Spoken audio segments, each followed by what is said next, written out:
Qu'est-ce qui nous pousse un jour à tout quitter?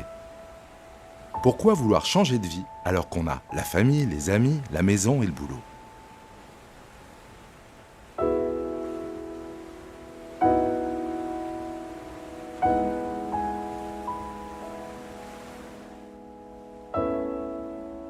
Moi, c'est Jérôme. Avec Maude, nous vivons à La Réunion depuis plus de 20 ans. Ensemble, nous y avons monté notre entreprise dans le tourisme. Une vie agréable, une famille soudée, une certaine stabilité et pourtant. Le quotidien devient trop prévisible. Le confort se transforme en routine. Je commence à me sentir à l'étroit. Avant, j'étais quelqu'un de speed. J'aimais vivre à 100 à l'heure, lancer des projets, tester, expérimenter. Un bon vivant, passionné, qui adorait faire la fête, bouger, créer.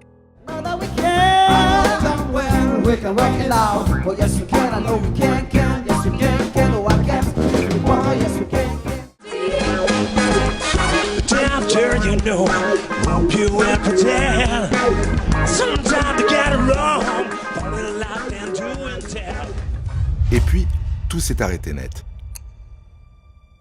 La maladie s'est installée, doucement mais sûrement. Avec elle, la peur de l'imprévu, des complications, de perdre le contrôle. Petit à petit, je me suis éteint sans m'en rendre compte, me renfermant dans une vie plus sage, plus cadrée, trop cadrée peut-être. Je ne me reconnais plus vraiment, et ça me dérange. Un jour, je décide de réagir, de ne pas me laisser définir par la maladie, de reprendre la main. C'est là que tout commence. Cette envie de rupture, ce besoin d'oxygène, ce rêve de voyage. Alors, on décide de partir, 1 an sur la route en van. Avec notre fille Émilie, 14 ans, et parfois notre fils Alexis, 23 ans, qui vit à Paris. On part pour retrouver du lien, de la liberté, de la confiance, pour se reconnecter à l'essentiel. Ce grand voyage, c'est pour moi bien plus qu'une parenthèse. C'est un choix de vie, une transformation et peut-être le démarrage de quelque chose de nouveau. Nous avons beaucoup discuté avec Maude et les enfants. Émilie est passée par plusieurs étapes avant de dire oui. C'est normal, c'est une ado, avec ses amis, ses études, la crainte de se retrouver avec ses parents en permanence. Pour Alexis, c'est plus simple, puisqu'il est adulte et il a déjà sa vie. Rapidement, tout le monde a validé le projet, et nous l'avons construit ensemble.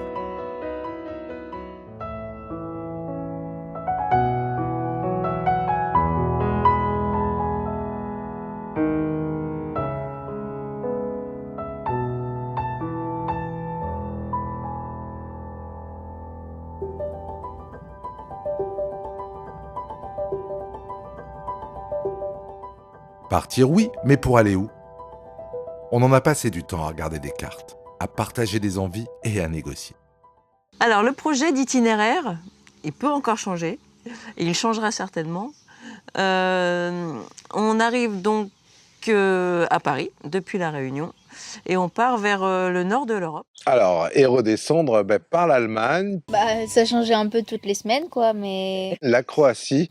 Ah bon, on va pas dans ce pays, finalement. On va se diriger vers l'Italie. Ouais, c'est pas dans le bon sens, parce que sinon, ça nous fait traverser la mer Adriatique 4 fois. Au programme, 13 pays d'Europe et 2 destinations exotiques. Concernant l'itinéraire, on décide de tracer les grandes lignes et d'avancer à l'instinct, sans vraiment savoir où ce voyage va nous mener.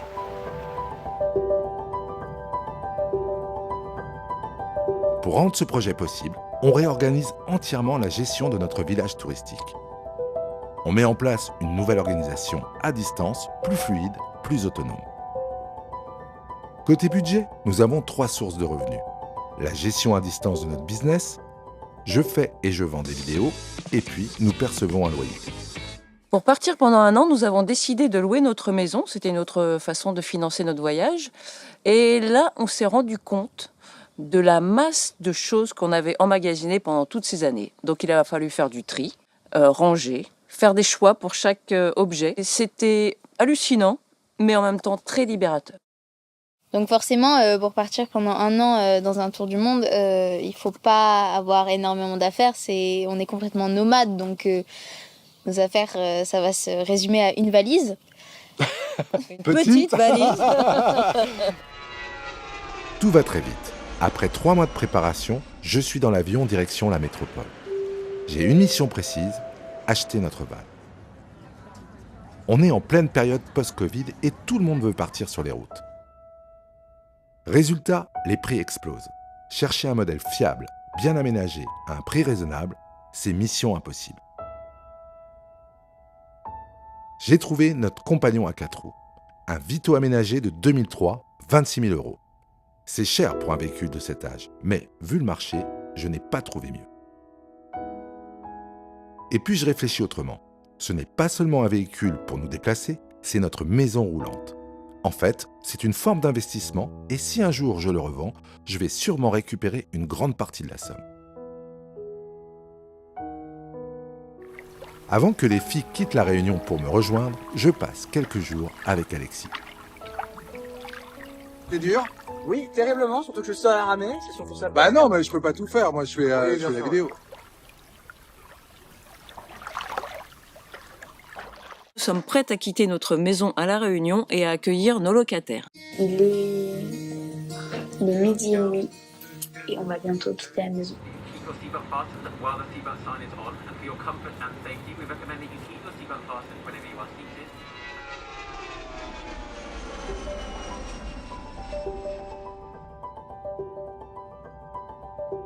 Ça y est, c'est le grand départ. Quel bonheur de se sentir maître de nos choix, d'entamer notre itinérance et d'aller vers la liberté.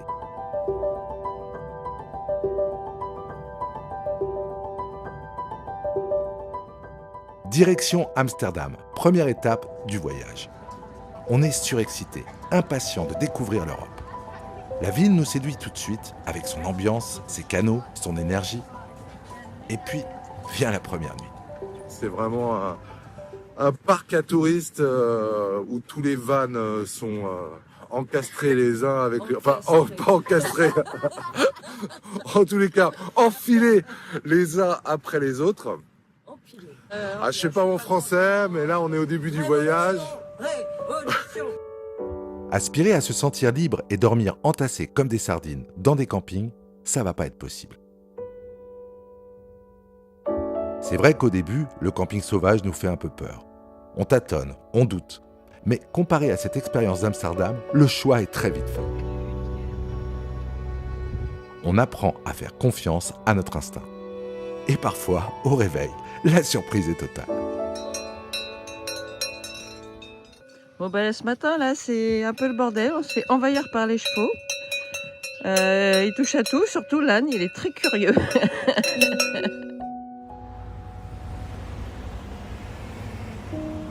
Cap au nord. La Scandinavie nous offre une transition en douceur et la possibilité de nous habituer au camping sauvage car il est autorisé partout. Au lac Bolmen, notre voyage permet d'atteindre de plus en plus nos objectifs. Découverte, nature, isolement. Nous sommes comme dans un monde.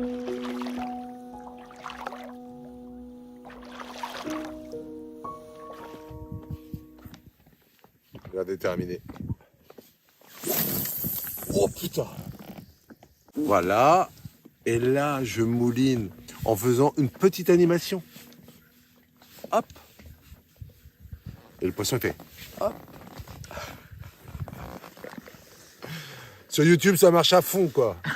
Sans déconner, c'est ce que j'ai vu, moi. Alors, est-ce que Jérôme va réussir à prendre un poisson? Mais bien sûr. Sinon, on mange plus. Le suspense est intense. Ça tire pas beaucoup sur la ligne, hein.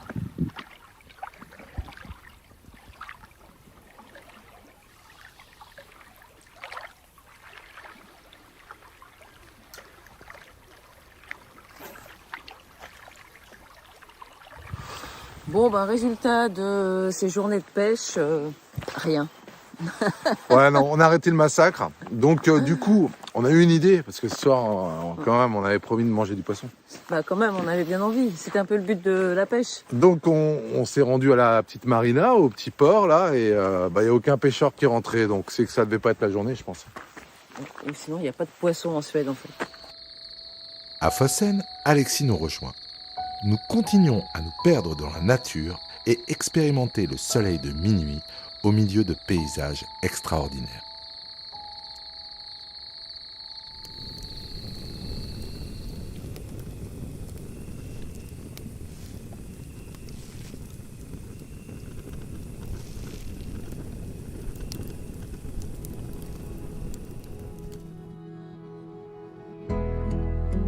En Norvège, entre ces villages de pêcheurs au fond des fjords et ces montagnes, nous nous immergeons dans l'ambiance unique du Grand Nord.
Lorsqu'on part dans une telle aventure pendant un an, il n'y a pas que des moments magiques.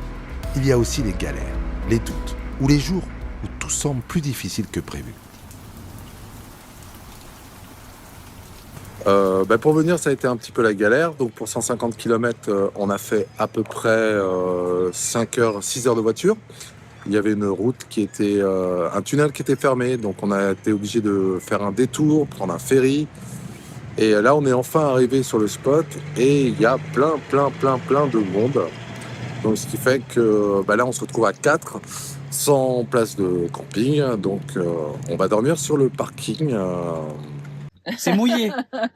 C'est mouillé. Nous sommes allés 3. Il fait un peu froid.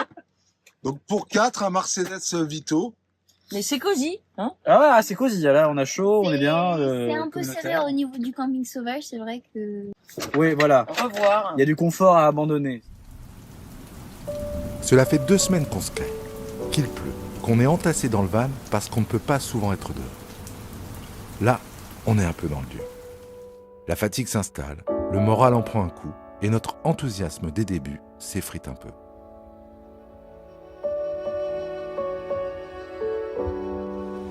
Alors, on décide de faire une pause.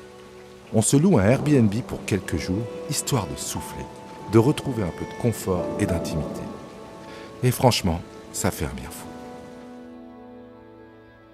Ces 4 jours n'étaient pas prévus dans nos dépenses, mais pour être honnête, on s'est donné un beau budget, entre 3 et 4 000 euros par mois.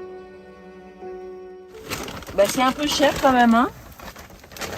Plus qu'à La Réunion, quand même. Plus qu'à La Réunion.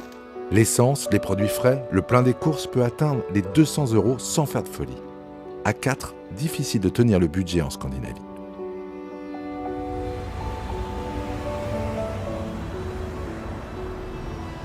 Heureusement, en Slovénie puis en République tchèque, on respire un peu mieux. Le panier descend à 100 euros, les prix sont bien plus accessibles et on peut enfin profiter autrement du voyage. Ces économies nous permettent de faire ce qu'on s'était imaginé au départ. S'offrir un petit resto, faire une activité en famille, improviser une sortie sans trop réfléchir.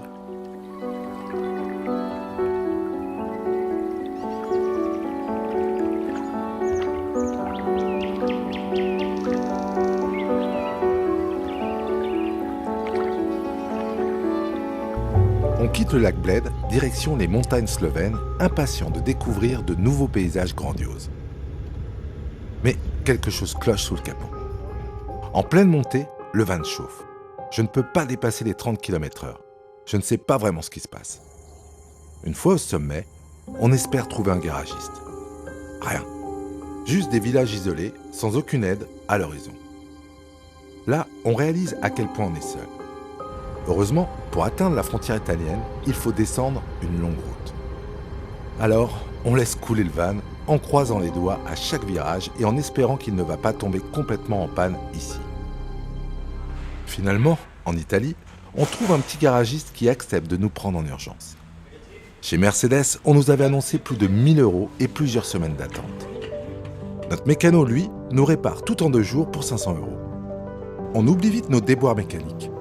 Venise, Florence, Montepulciano, l'Italie nous régale.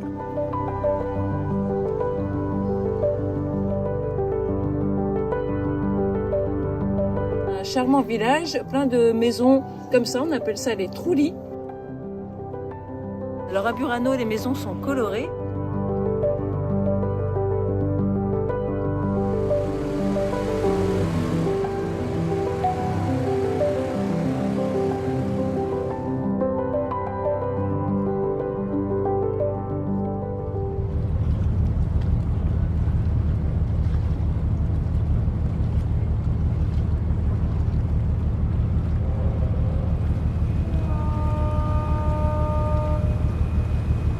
Et on enchaîne ensuite sur la Grèce. Dans le Péloponnèse, nous vivons en mode Robinson Crusoe à Elea Beach pendant quelques jours. Cette plage ne fait pas partie des circuits touristiques classiques.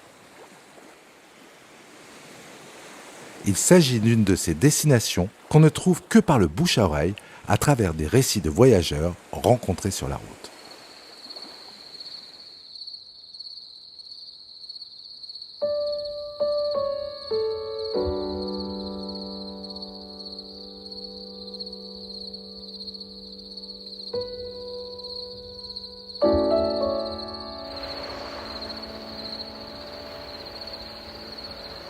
Donc ici on a le van, ici on a l'étendoir, la table.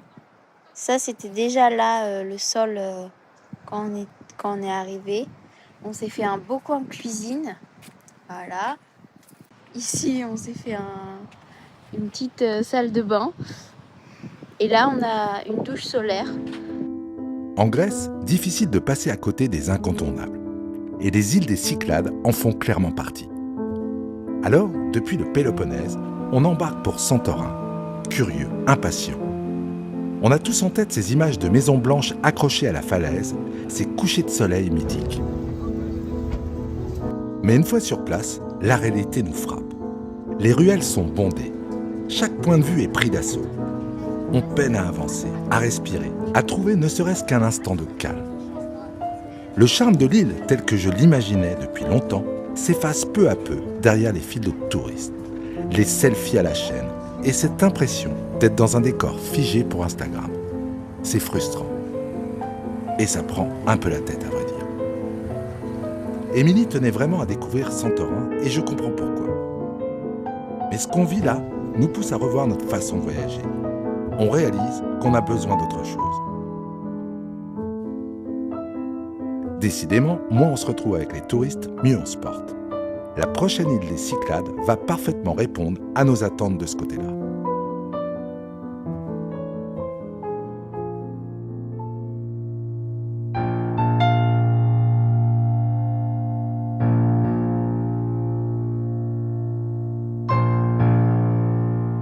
Amorgos, une beauté envoûtante, presque irréelle. Alors c'est parti pour cette visite d'Amorgos, donc sur l'épisode spécial sur les traces du Grand Bleu. Donc on a commencé très fort par louer une petite Fiat 500, donc pas le modèle de l'époque de Jean Reno de 88, un petit modèle décapotable et on part à la découverte de l'île.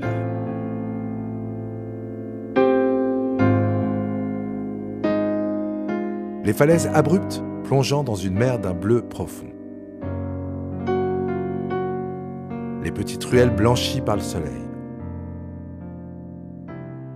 Le monastère suspendu à la roche.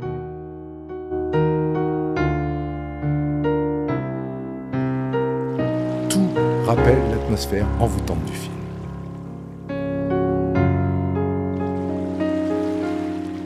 Une expérience hors du temps, émouvante, vibrante, surtout quand en famille, on s'amuse à rejouer des scènes.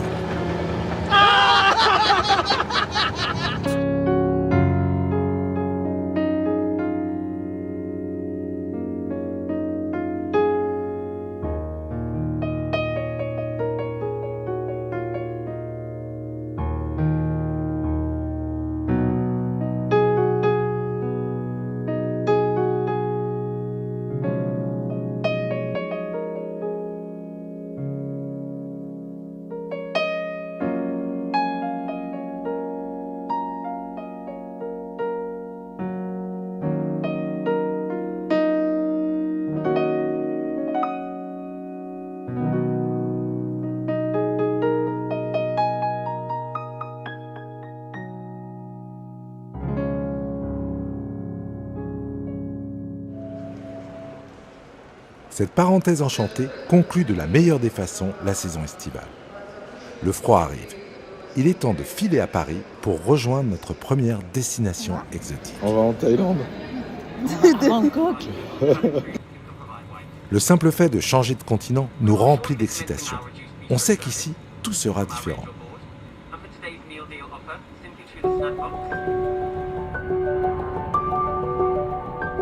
Le dépaysement est total. Et c'est exactement ce que l'on cherche. Alors, première soirée à Bangkok après 11h30 de vol. On est éclaté avec le décalage horaire. Donc on va se faire masser 1 heure. Déjà pour se remettre et faire une bonne nuit avant d'attaquer demain. Ouais. On commence notre découverte en plein cœur de Bangkok. Une ville bouillonnante où tout va vite. Surtout du côté de Khao San Road, avec son bruit, ses néons et sa foule constante. Il pleut, il fait beau, il pleut, il fait beau. Alors, c'est quoi votre premier street food? Qu'est-ce que vous en pensez? C'est sucré-salé, mais c'est bon. Et pourtant, à quelques kilomètres de là, on tombe sur un coin paisible, presque irréel. Alors aujourd'hui, on a pris les vélos que l'hôtel nous prêtait et on est allé faire une balade dans un parc qui est une réserve naturelle en plein Bangkok. C'est vraiment un endroit peu touristique, il y a beaucoup de locaux et même le quartier en général c'est très peu touristique, mais c'est super parce que il est en plein Bangkok et t'as vraiment l'impression d'être dans la jungle.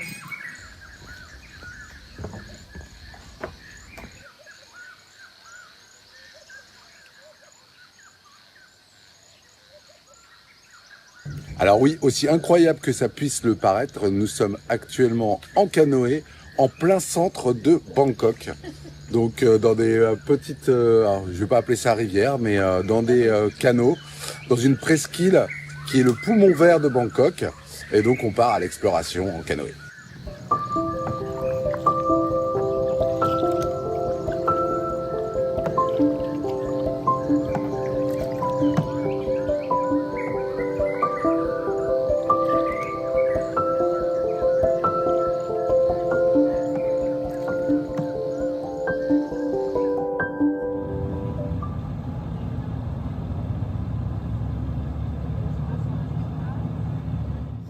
On est parti pour 13 heures de bus en direction de Krabi. Ça va être dur, long et dur.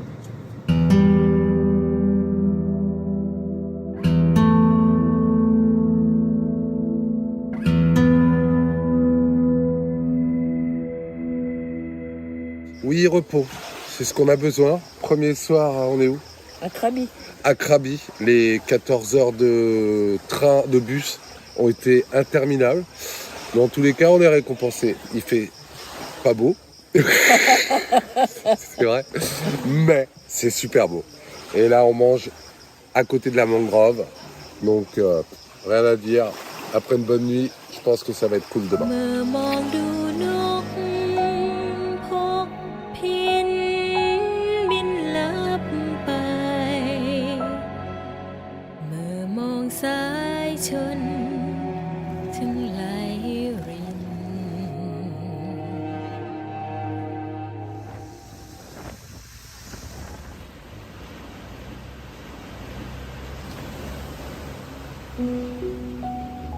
Mais le vrai défi ici en Thaïlande, c'est la gestion de mon diabète.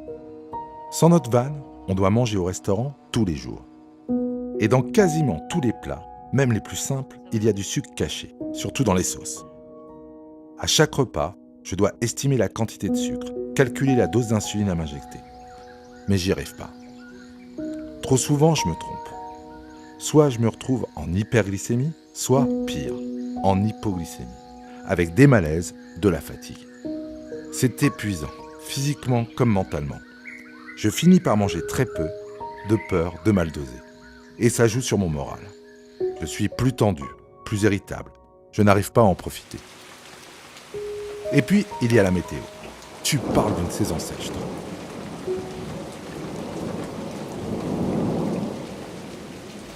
Encore sous la pluie.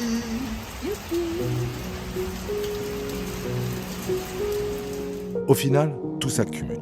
Le climat, la difficulté à gérer mon diabète, le manque de repères. On décide de raccourcir notre séjour. À ce moment-là, je suis clairement à bout. Fatigué, tendu, déçu. Et peut-être un peu trop dur avec cette destination. Je crois que mon état d'esprit fausse mon cas. Beaucoup adorent la Thaïlande. Moi, je n'y arrive pas à me connecter. C'est notre dernier soir à Koh Samui. Donc on n'a pas fait beaucoup de vidéos parce que on n'a pas eu beau temps. Donc c'est un des seuls soirs où on peut être sur la plage à cette heure-ci sous la flotte. Content de partir. Malheureusement de dire ça, mais content de partir. Retour en Europe. Nous sommes heureux de reprendre la route, de retrouver notre rythme, notre cocon roulant. En Espagne, nous avons entendu parler de la Sierra Nevada en Andalousie. Là-bas, un désert cohabite avec des montagnes enneigées. Skier à 3000 mètres le matin, puis plonger dans l'ambiance désertique du Tabernas le soir même, on veut vivre cette expérience.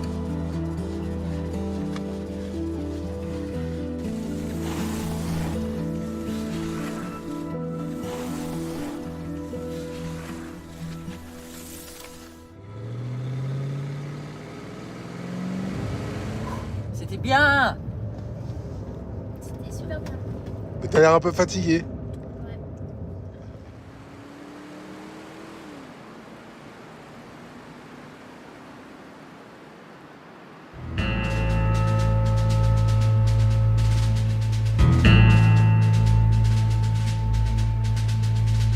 Arrivé aux portes du désert, une autre surprise nous attend.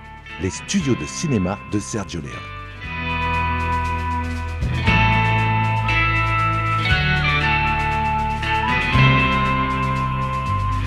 Tous les plus grands westerns tels que Le Bon, la Brute et le Truand ou Règlement de compte à Hockey Coral ont été tournés là-bas.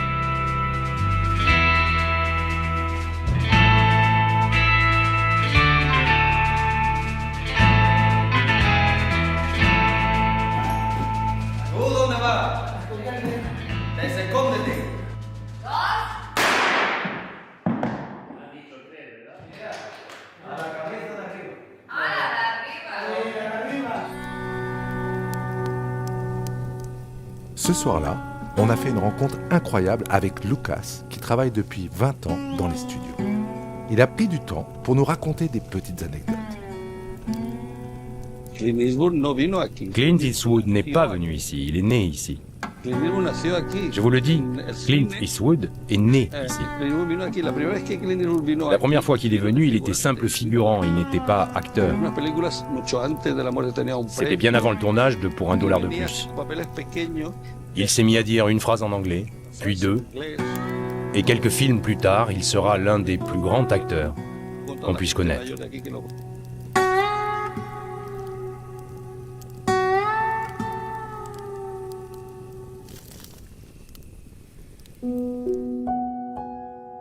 Les rencontres. Ça fait partie de l'aventure. Et ce n'est pas toujours facile d'échanger, de partager quand on est en itinérance, que l'on passe dans des endroits que pour quelques heures ou quelques jours. Too much love is a bad thing. Alors j'ai sorti une arme redoutable, ma caméra.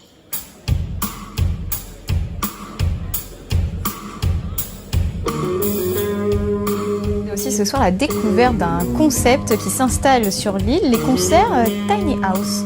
Les premiers épisodes ont été tournés au mois de juin pour reconnecter les artistes avec le public. Jag ska vara som en Androvorus. Je décide donc d'adapter notre émission en voyage. Cela nous ouvre pas mal de portes, notamment en Tchéquie, au Vinohrad Fest. It's a beautiful place for 9 years. It's usually weddings and events.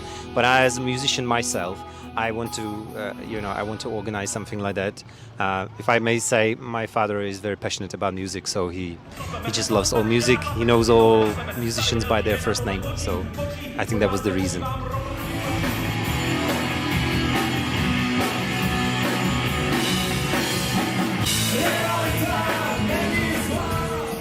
Sans parler un mot de tchèque, nous avons même l'honneur de rencontrer l'une des stars de la musique locale. Hello, thank you for the beautiful gig.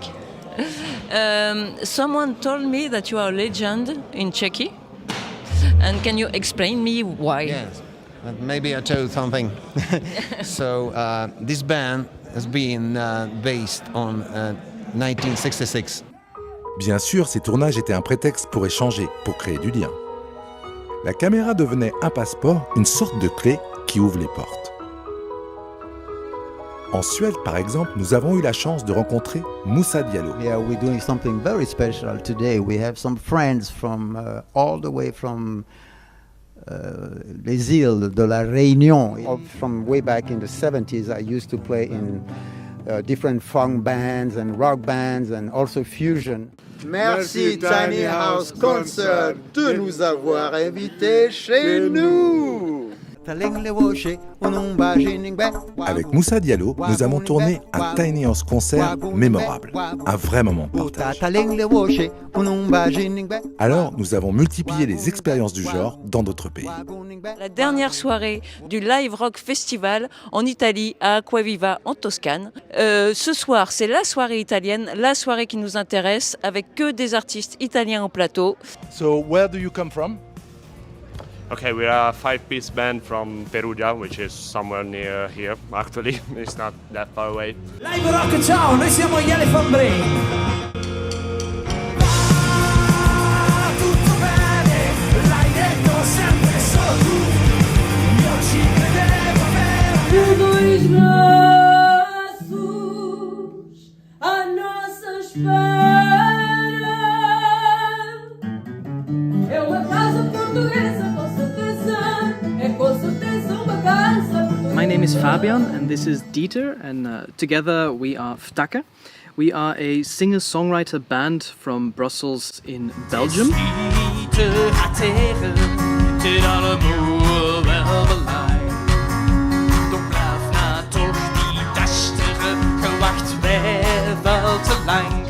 Merci Tiny House Concert de nous inviter à vous. Dank u wel, Tiny House Concerts, om bij ons langs te komen. Certains de ces liens se sont transformés en vraie amitié, comme au Festival Berzik en France. Surpris au départ de voir débarquer des Réunionnais au fin fond de l'Aisne, les organisateurs nous ont ouvert les bras ainsi que toute l'équipe des bénévoles. Nous y sommes restés plus de 15 jours mettant la main à la pâte dans la préparation. Nous y retournons maintenant chaque année.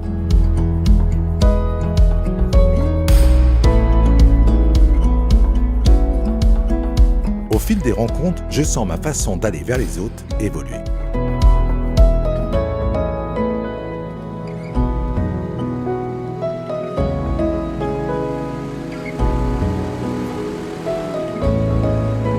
La vie est belle.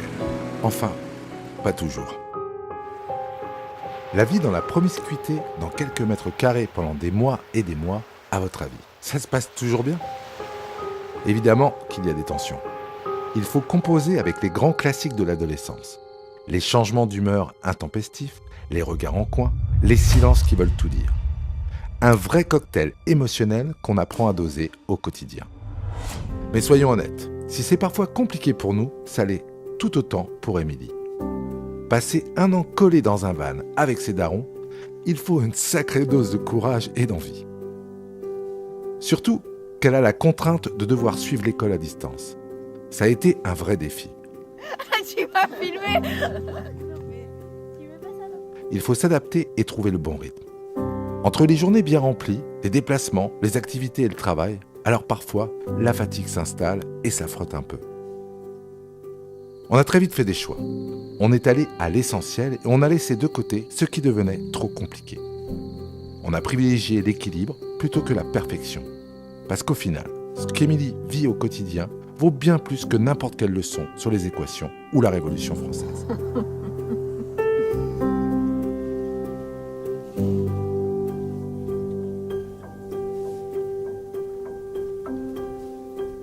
Au début, nos plans étaient plutôt de passer un an d'été, donc jamais passer par la case de l'hiver qui est souvent un peu déprimante et pas très intéressante.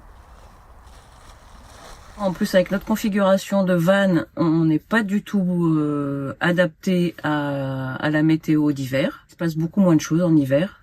Beaucoup moins de festivals, de choses en extérieur. Moi, j'ai vraiment trop hâte d'aller au Mexique, de retrouver non seulement la chaleur, mais aussi l'ambiance de l'été.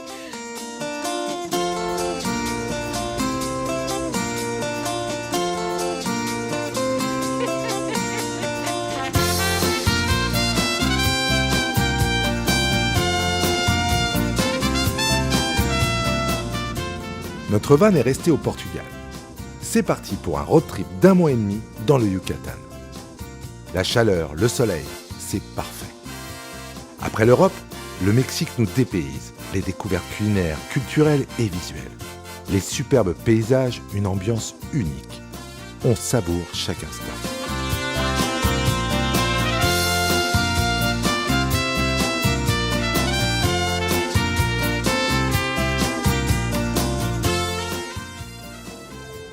On savoure les tacos aussi. Enfin, pas tout le monde.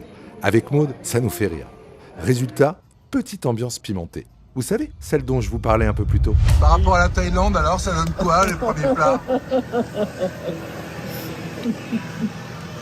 Toi, t'aimes bien? Moi, j'aime bien. Ouais. Peut-être, ça va être un peu plus dur.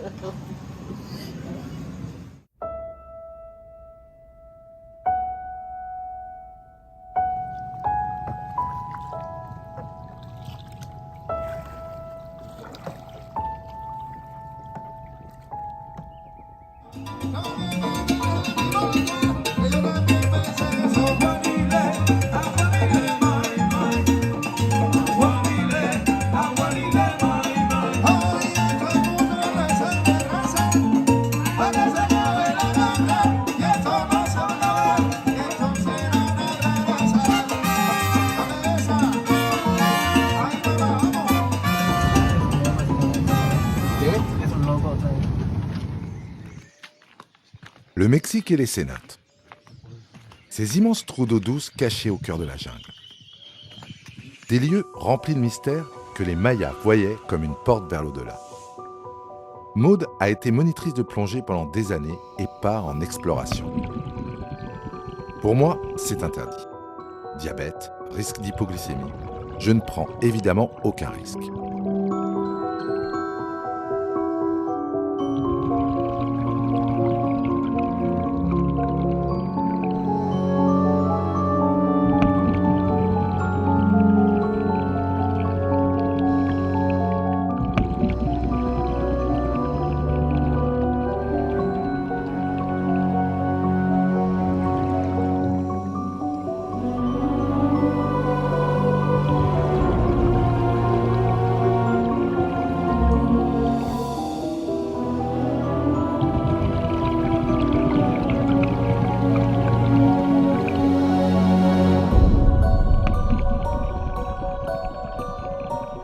C'est immobile, c'est que de la pierre, du minéral autour. C'est assez impressionnant, c'est à faire. C'est un endroit unique au monde où on peut plonger dans les cénotes. Et je l'ai fait. Alors aujourd'hui, on visite les cénotes Santa Barbara. Donc c'est 3 cénotes. En fait, vous payez pour l'accès à 3 cénotes. Donc vous devez marcher un peu entre. Et c'est les cénotes les plus connues autour de Mérida. C'est quand même à 1h30 de Mérida.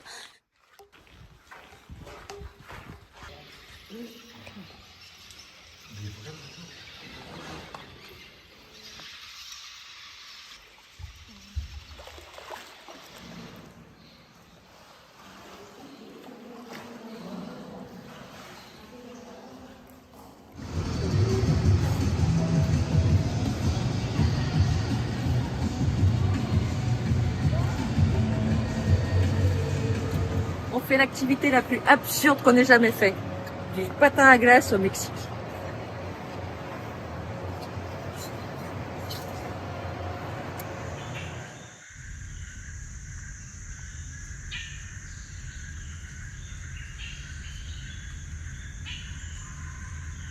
Depuis le début du voyage, je me donne un objectif personnel.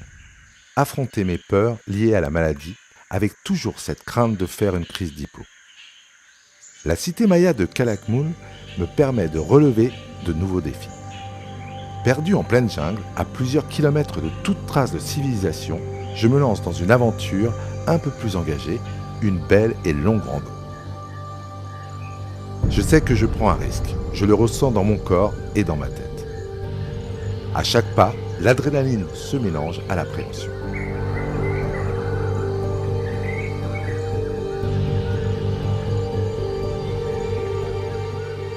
Le site est impressionnant, mais qu'est-ce qu'il fait chaud. Alors, il faut que je me fasse une barre de chocolat, je suis en pleine descente. Ce que je craignais est arrivé, mais je me surprends à gérer cette crise sereinement. Après une montée de 50 mètres sur des marches comme ça et sous le soleil, on est enfin récompensé avec une super vue aux alentours sur la forêt du Guatemala.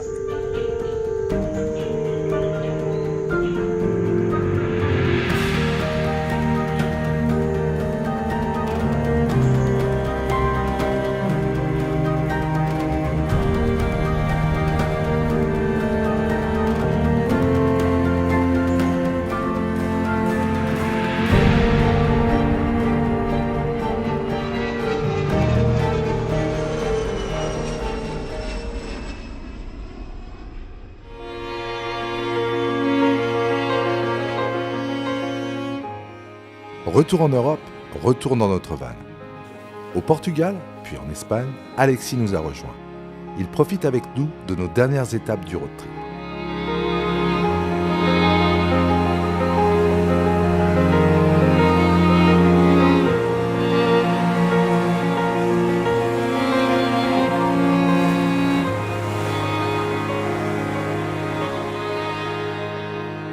Un an de voyage. On sent que la fin approche. Le retour à La Réunion, c'est pour très bientôt.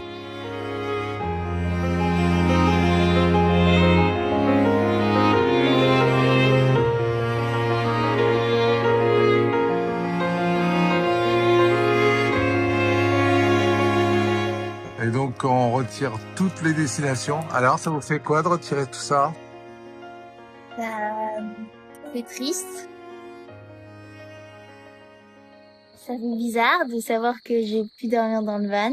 Et maintenant, ça me fait super bizarre. Et puis on rentre bientôt. Et voilà, c'est une fin de voyage, mais une fin heureuse.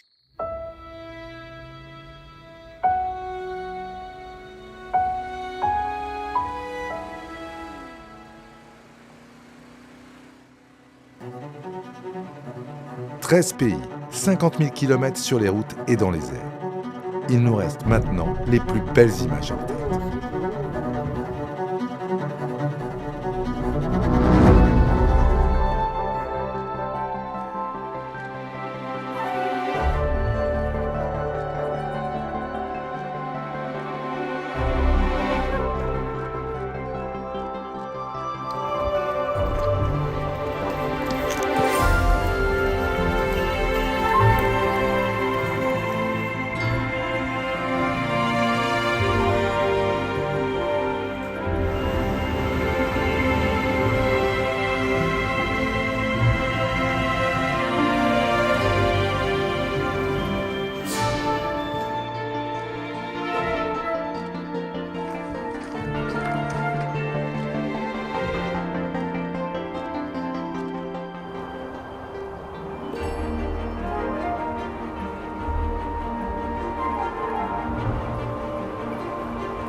revendons notre van qu'on avait laissée en métropole. À ce moment-là, on se dit que c'est la fin d'une belle aventure.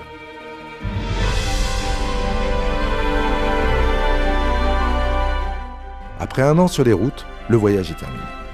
On rentre, on range, on reprend nos marques.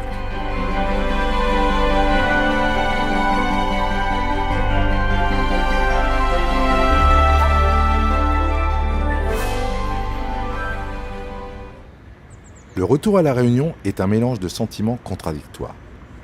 Retrouver une vie sédentaire est à la fois rassurant et déroutant. On retrouve notre maison, notre confort, notre routine. Pour Émilie, le retour signifie retrouver ses amis, sa vie sociale d'avant road trip et reprendre le chemin du lycée. En tant que parent, on comprend ce besoin. On sait à quel point il est essentiel pour elle. C'est d'ailleurs l'une des raisons majeures de notre retour. Pour Maud et moi, c'est un peu plus compliqué. Quelque chose a changé. Comme si une partie de nous ne peut plus vraiment s'accommoder de cette stabilité qu'on avait quittée. Très vite, on ressent un manque. Manque de nature, manque d'aventure.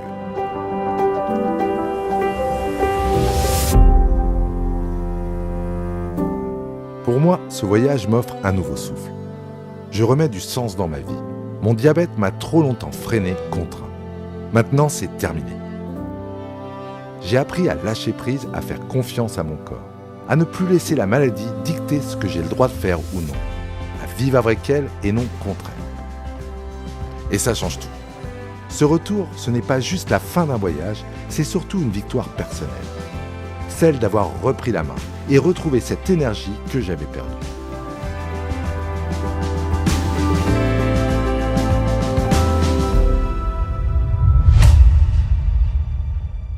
Bon d'accord, je l'avoue, on a craqué. On voit vraiment la différence avec ce nouveau fourgon par rapport à notre van de l'année dernière. On est autonome, on peut se garer n'importe où, on est discret, on a des sanitaires et ça change tout. Et après, on peut rejoindre, donc, même si on est garé à l'écart des villes, on peut rejoindre les endroits qu'on a envie de visiter avec nos 2 bolides. Nous voilà de retour dans l'aventure. Impossible de renoncer à cette vie nomade. Alors, on a choisi de la réinventer. Émilie et sa scolarité, notre bubble d'Home Village, on décide de continuer à voyager, mais autrement. Plus souplement, à notre rythme, en fonction de notre réalité du moment.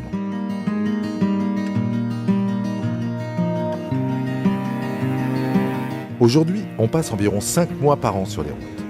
Émilie est avec nous pendant les vacances, sinon elle reste à La Réunion où on a de la famille. C'est un bon équilibre.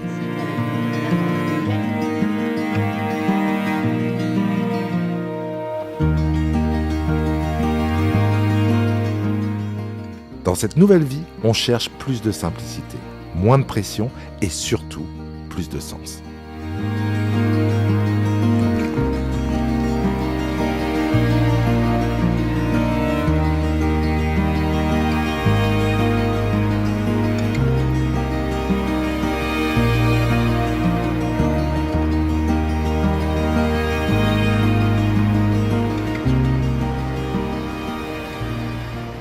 Le voyage n'est donc pas terminé, et il ne le sera probablement jamais. Il nous a appris une chose essentielle. Le monde est grand, plein de surprises, et les seules limites, ce sont souvent celles qu'on se met soi-même.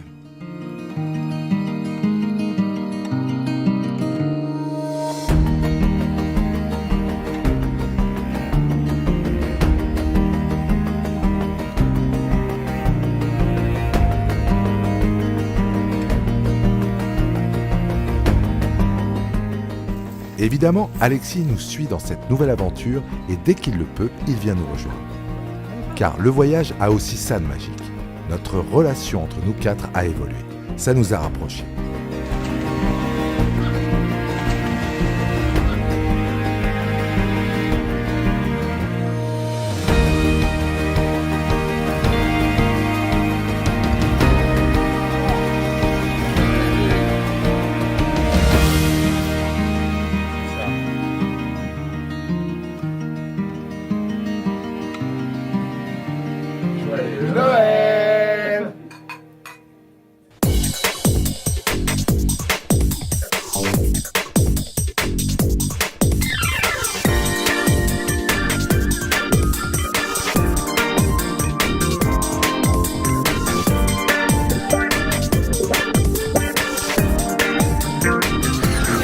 Delhi to Jaipur, from London to Fiji, I'll be hitting the road.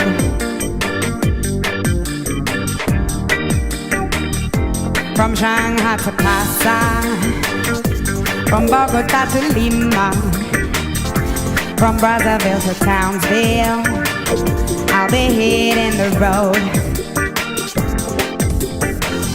Take the first plane to Rio, take the next plane to Baltimore. Be hitting the road, we'll be hitting the road. I'll be hitting the road, I'll be hitting the road, I'll be hitting the road, I'll be hitting the road.